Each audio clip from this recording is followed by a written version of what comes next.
بسم اللہ الرحمن الرحیم۔ السلام علیکم ورحمۃ اللہ وبرکاتہ۔ اللہم صلی علی سیدنا و مولانا محمد وعلی آلہ وصحبہ وبارک وسلم۔ رب اشرح لی صدری ویسر لی امری واحلل عقدۃ من لسانی یفقہوا قولی واجعل لی وزیرا من اہلی آمین یا رب العالمین۔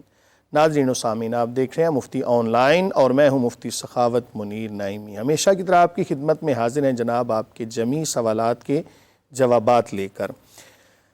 طاہر محمود صاحب راولہ کوٹ سے سوال کر رہے ہیں کہ کچھ لوگوں کی عادت ہے کہ وہ گرم گرم ابلتی ہوئی چائے پیتے ہیں، جبکہ اس کے بارے میں لوگ طرح طرح کی باتیں کرتے ہیں کہ یہ جہنمیوں کی نشانی ہے، تو کیا ابلتی ہوئی چائے پینا جائز ہے یا ناجائز ہے؟ مراد یہ ہے کہ بہتر کیا ہے اور اس میں شرعاً کوئی عذر ہے یا نہیں؟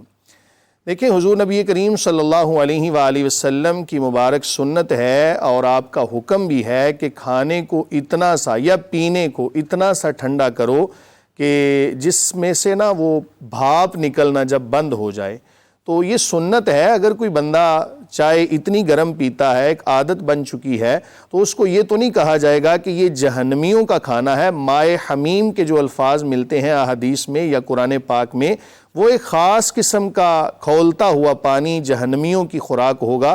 تو اگر کسی بندے کی تبھی ایک عادت ہے گرم گرم چائے پینا، تو اس میں گناہ کی بات نہیں ہے، لیکن بہتر یہی ہوتا ہے کہ سنت پر عمل کرتے ہوئے چائے ہو یا دودھ ہو یا کوئی بھی چیز جب اس سے بھاپ نکلنا بند ہو جائے تب ہی اس کو استعمال کرنا چاہیے۔ اگلا سوال باسط لاہور سے سوال کر رہے ہیں کہ میں ایک لڑکی سے شادی کرنا چاہتا ہوں لیکن رکاوٹیں بہت زیادہ ہیں، کوئی وظیفہ بتا دیں جس سے آسانی ہو۔ کسی بھی خاتون کے ساتھ نکاح کی خواہش رکھنے میں کوئی شرعی قباحت نہیں ہوتی۔ ظاہری تقاضوں کو سب سے پہلے پورا کریں۔ مثال کے طور پر اس لڑکی کے حوالے سے اگر آپ کا کف نہیں بن رہا، مال و دولت کے حوالے سے، علم کے حوالے سے، یا کوئی بھی ایسی ظاہری رکاوٹ ہے تو سب سے پہلے اس کو دور کریں۔ اتنی محنت کریں اور اتنا قابل بنیں کہ وہ لوگ آپ کو قبول کرنے پر آمادہ ہو جائیں۔ اس کے ساتھ ساتھ نماز پنجگانہ پر مواظبت کریں۔ ہر نماز کے بعد 21 مرتبہ سورہ قریش پڑھ کر اللہ کی بارگاہ میں دعا کریں انشاءاللہ، اور بالخصوص تہجد کی نماز کے وقت انشاءاللہ العزیز آپ کا مسئلہ حل ہو جائے گا۔ اگلا سوال کامران کراچی سے سوال کر رہے ہیں کہ اگر کوئی تجدید نکاح کرتا ہے تو اس میں حق مہر اور گواہ ضروری ہیں یا کیا طریقہ کار ہے؟ دیکھیں، تجدید نکاح، تجدید کا معنی ہوتا ہے نکاح کو نیا کرنا، جدت کرنا یا کسی بھی چیز کی تجدید کرنا۔ تو جب نکاح نیا کریں گے تو اس کے اندر تمام چیزوں کو پورا کر لینا بہتر ہے۔ مثال کے طور پہ اللہ نہ کرے کسی کی طلاق ہو جائے، 1 یا 2 طلاقوں کے بعد رجوع کا حق ہوتا ہے، اور اگر عدت گزر جائے 1 یا 2 طلاقوں کے بعد تو پھر تجدید نکاح کیا جاتا ہے، یا پھر ایسی طلاق دی کہ جس سے نکاح ختم ہو جاتا ہے اور تیسری طلاق سے پہلے والا معاملہ ہو، تو ایسی صورت میں تجدید نکاح کیا جاتا ہے۔ اور تجدید نکاح کی صورت میں گواہ ہونا بھی لازم ہے، حق مہر ہونا بھی لازم ہے۔ وہی تمام چیزیں جو پہلے نکاح کے اندر کی تھیں، اس نکاح کے اندر بھی ان تمام تقاضوں کو پورا کرنا لازم ہے۔ ویسے بھی تجدید نکاح کرتے رہنا چاہیے۔ اگر بالفرض کوئی ایسا عذر نہیں پایا جا رہا تھا اور آپ ویسے تجدید نکاح کر رہے ہیں گھر کے اندر، تو پھر گھر کے افراد بیٹھے ہیں وہاں پر ایجاب و قبول کر لیں، کوئی بھی چیز حق مہر رکھ لیں، تو اس سے بھی تجدید نکاح ہو جائے گا۔ اگلا سوال چندہ راولپنڈی سے سوال کر رہی ہیں کہ اگر چھپکلی رضائی یا کپڑے پر گر جائے تو کیا دھونا ضروری ہے؟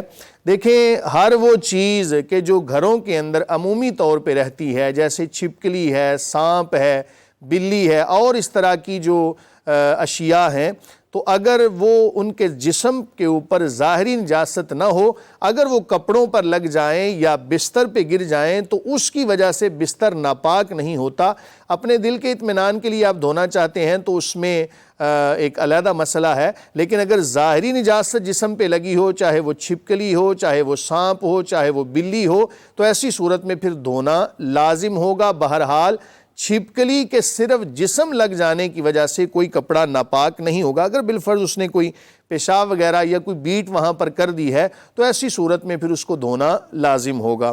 آخری سوال اسد اللہ گجرات سے سوال کر رہے ہیں کہ موبائل فون پر تلاوت قرآن پاک سنتے ہوئے آیات سجدہ آ جائے تو سجدہ ادا کرنا ہوگا یا نہیں؟ دیکھیں جب بھی آپ نے تلاوت قرآن پاک کرنی ہے، بھلے سے آپ زبانی پڑھ رہے ہوں، بھلے سے آپ موبائل فون سے دیکھ کے پڑھ رہے ہوں، یا آپ مصحف شریف یعنی قرآن مجید فرقان حمید کو چھو کر تلاوت کر رہے ہوں، جب سجدہ تلاوت آ جائے تو اس سجدے کو ادا کرنا فی الفور لازم ہوتا ہے، اور اگر بالفرض آپ اس وقت ادا نہیں کر سکے تو جب بھی موقع ملے پہلی ہی فرصت میں اس سجدے کو ادا کر لیا جائے۔ حضور نبی کریم صلی اللہ علیہ وآلہ وسلم آپ کی تعلیمات سے یہ سبق ملتا ہے کہ قرآن مجید فرقان حمید میں جب بھی تلاوت کریں، سجدہ تلاوت آ جائے تو فی الفور اس کو ادا کریں، حتیٰ کہ آپ نماز پڑھ رہے ہوں تو دوران نماز اگر تلاوت کے دوران سجدے کی آیت پڑھی جاتی ہے تو فی الفور سجدہ کی ادائیگی کی جاتی ہے۔ اللہ رب العالمین کی بارگاہ میں دعا ہے کہ خالق کائنات ہمیں صحیح معنوں میں قرآن و سنت کے مطابق زندگیاں گزارنے کی توفیق عطا فرمائے۔ آپ احباب سے گزارش ہے کہ آپ اپنے سوالات ہمیں بھیجتے رہیے، ہمارا نمبر آپ کی سکرین پہ چل رہا ہوگا، انشاءاللہ العزیز ہم وقتاً فوقتاً آپ کے سوالات کو پروگرام کا حصہ بنائیں گے۔ آج کے پروگرام کا وقت ختم ہوا چاہتا ہے، اپنے میزبان مفتی سخاوت منیر کو اجازت دیجیے، کل انشاءاللہ العزیز نئے سوالات کے ساتھ آپ کی خدمت میں حاضر ہوں گے۔ اگر آج کا پروگرام آپ کو پسند آیا تو اس کو زیادہ سے زیادہ شیئر کریں اور لائک کریں۔ السلام علیکم ورحمۃ اللہ وبرکاتہ۔